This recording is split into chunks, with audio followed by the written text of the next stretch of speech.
حضور نبی کریم صلی اللہ علیہ وسلم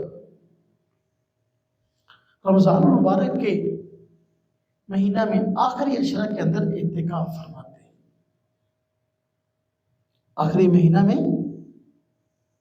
اعتکاف فرماتے ہیں۔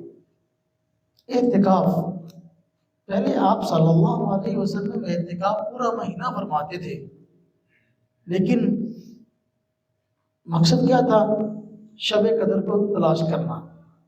اعتکاف کا بڑا مقصد ہوتا ہے کہ شب قدر کو تلاش کر کے اس میں عبادت کی جائے۔ تو نبی کریم صلی اللہ علیہ وسلم نے پہلے عشرہ میں اعتکاف کیا، پھر دوسرے عشرہ میں اعتکاف کیا، پھر تیسرے عشرہ میں اعتکاف کیا۔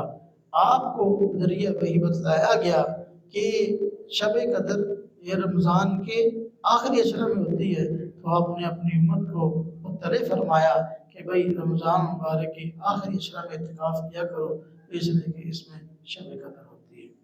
حضور نبی کریم صلی اللہ علیہ وسلم امت کو اعتکاف کی ترغیب دیتے، اعتکاف کے فضائل سے آگاہ فرماتے۔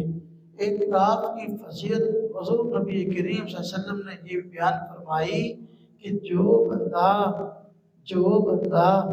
رمضان مبارک کے مہینہ میں اعتکاف کرتا ہے، فرمایا کہ رمضان کے علاوہ جو وہ نیکیاں کرتا تھا، اب اعتکاف میں بیٹھنے کی وجہ سے وہ کام نہ کر سکے، تو اللہ پاک اس کو وہ نیک کام کرنے والوں کے برابر اجر دیتے رہتے ہیں اعتکاف میں بیٹھنے کی وجہ سے۔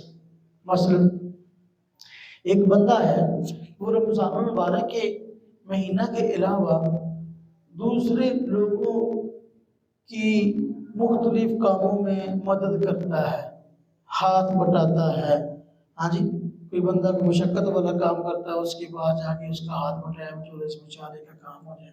ہاں جی، اور کسی بندے کی کسی اچھے کام میں سفارش کرنی پڑے، جا کے سفارش کرتا ہے۔ کوئی بندہ بیمار ہو جائے، اس کی جا کے عیادت کرتا ہے۔ کوئی بندہ فوت ہو جائے، اس کا جا کے جنازہ پڑھتا ہے۔ تو یہ اعمال جو اعتکاف کی وجہ سے بندہ نہیں کر سکتا، تو اعتکاف کے علاوہ میں کرتا تھا، اللہ رب العزت اعتکاف کی وجہ سے اس کے اس اجر کو بند نہیں کرتے، بلکہ اللہ پاک اعتکاف کی وجہ سے اس کو ان تمام نیک اعمال کا اجر ادا کرتے رہتے ہیں جو یہ رمضان کے علاوہ کرتا تھا، لیکن اعتکاف کی وجہ سے اب نہیں کر سکتا۔ حضور نبی کریم صلی اللہ علیہ وسلم نے اعتکاف کے متعلق یہ فرمایا ہے، ایک دن کے اعتکاف کے متعلق فرمایا کہ جو بندہ ایک دن کا اعتکاف کر لے تو اللہ رب العزت اس کے گناہوں کو معاف فرما دیتے ہیں، اور اللہ پاک اس کو خصوصی بخشش عطا فرماتے ہیں۔ اب جو بندہ ایک دن اعتکاف کرے اس کی یہ فضیلت ہے، جو 10 دن کرے گا، پورا عشرہ کرے گا، تو اس کی فضیلت کیا ہے۔ اور آپ صلی اللہ علیہ وسلم کا خود اپنا معمول تھا کہ رمضان مبارک کے مہینہ میں اعتکاف فرمایا کرتے تھے۔ آپ صلی اللہ علیہ وسلم رمضان مبارک کے مہینہ میں ایسا نہیں ہوا کبھی کہ آپ نے اعتکاف نہ فرمایا ہو۔ آپ رمضان میں ہمیشہ اعتکاف فرماتے تھے۔ ایک مرتبہ ایسا ہوا کہ چونکہ حضور نبی کریم صلی اللہ علیہ وسلم کے دور میں خواتین مسجد میں آتی تھیں، تو ان کو مسجد میں اعتکاف کرنے کی بھی اجازت تھی، لیکن افضل ان کے لیے گھر میں نماز پڑھنا تھا، اعتکاف بھی گھر میں کرنا افضل تھا۔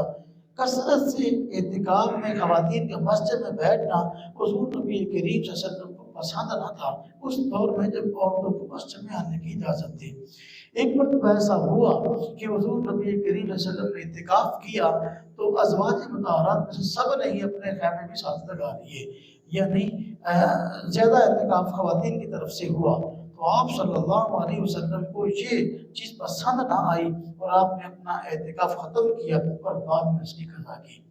تو باہر کیا یہاں بات یہ سمجھانا ہے مقصد کہ اعتکاف یہ حضور نبی کریم صلی اللہ علیہ وسلم کی سنت ہے، اور جو بندہ اس کی طاقت رکھتا ہو، فرصت رکھتا ہو، اس کو چاہیے کہ وہ رمضان مبارک کے مہینہ میں اعتکاف ضرور کرے۔ نبی کریم صلی اللہ علیہ وسلم اعتکاف فرماتے تھے۔ باقی جو خواتین کے اعتکاف کا معاملہ ہے تو خیر مسئلہ تفصیلی ہے، اس طرح عرض کر دیتا ہوں، بات چلی ہے تو خواتین کے لیے اعتکاف اس وقت جائز تھا جس طرح کہ ان کے لیے مسجد میں نماز پڑھنے آنا جائز تھا۔ بات یاد رکھیں، نماز جو ہے یہ فرض ہے، اعتکاف فرض نہیں ہے۔ نبی کریم صلی اللہ علیہ وسلم نے فرض نماز کو متعلق صحابیات کو متوجہ کرتے فرمایا تھا۔ ایک صحابیہ کو خاص طور پہ آپ نے فرمایا تمہارا گھر میں نماز پڑھنا مسجد میں نماز پڑھنے سے افضل ہے، تمہارا گھر کے ایسے کمرے میں برآمدہ کہہ لیں اس میں نماز پڑھنا سیر میں نماز پڑھنے سے افضل ہے، تمہارا گھر کے کمرے میں نماز پڑھنا برآمدے میں نماز پڑھنے سے افضل ہے۔ عورت کا معنی ننگ ہے، عورت چھپانے کی چیز ہے، اس لیے آپ نے عورت کو فرمایا کہ گھر میں نماز پڑھے ان کے لیے افضل ہے، نماز فرض ہے۔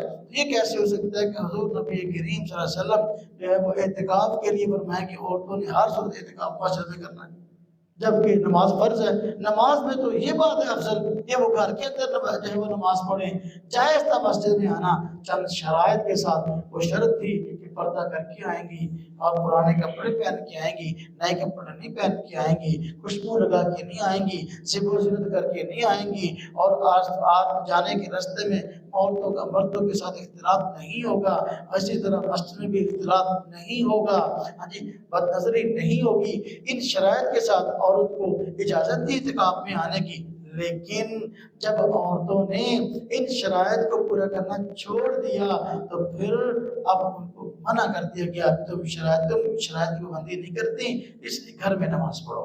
جب نماز گھر میں پڑھنی ہے تو اعتکاف بھی گھر میں کرنا ہے۔ اما عائشہ صدیقہ رضی اللہ تعالیٰ عنہا فرماتی ہیں، بخاری شریف میں روایت ہے، نبی کریم صلی اللہ علیہ وسلم کے انتقال کے بعد کی بات ہے، فرمایا کہ آج کی عورتوں کو اگر حضور نبی کریم صلی اللہ علیہ وسلم دیکھ رہے تھے تو ان کو مسجد میں آنے سے منع فرما دیتے، یعنی حالات بدل گئے۔ اس دور کی بات ہے، آج کے دور میں کیا صورتحال ہے ہم سب جانتے ہیں کہ کس طریقے سے بے حیائی عام ہو رہی ہے۔ اس لیے عورت کے لیے اب مسجد میں نہیں آنا، عورت کے لیے مسئلہ ہے کہ وہ گھر میں نماز پڑھے گی، جس طرح نماز اس نے گھر میں پڑھنی ہے اعتکاف بھی گھر کے اندر کرے گی۔ اعتکاف کا ویسے معنی ہوتا ہے ایک جگہ جم کے بیٹھنا، اعتکاف کا معنی ہوتا ہے ایک جگہ جم کے بیٹھنا۔ تو اعتکاف کرنے والا مسجد کے اندر ایک جگہ کو مخصوص کر کے وہاں پر جم کے بیٹھ جاتا ہے، اللہ اور بندہ ہو اور کوئی تیسرا درمیان میں نہ ہو معاملہ، تو پھر یہ ہے اعتکاف کی روح۔